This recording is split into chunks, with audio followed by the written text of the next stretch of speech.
El món es podria dividir entre els defensors i els detractors de l'alimentació ecològica. Algunes veus defensen la creença que l'alimentació convencional és la causant d'alguns càncers. Diuen que pot perjudicar el tractament oncològic perquè pot contenir residus d'alguns plaguicides i antibiòtics.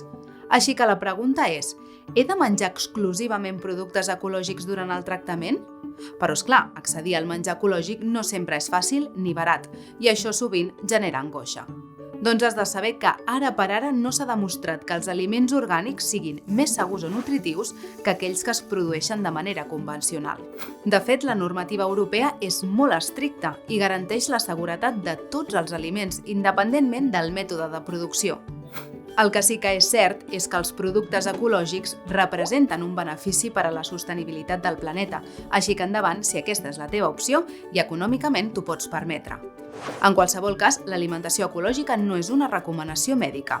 El que sí que aconsellen els experts durant el tractament és donar prioritat als productes de temporada i de proximitat, perquè com que estan en el punt de maduració adequat, garanteixen la màxima densitat nutricional, a més d'un gust i un aroma més bons.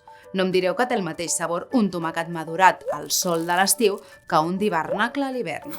Ah, i recorda, encara que compris fruita i verdura ecològiques, no t'oblidis de rentar-les molt bé, perquè encara poden contenir gèrmens de moltes menes, i això sí que és un perill per a la salut.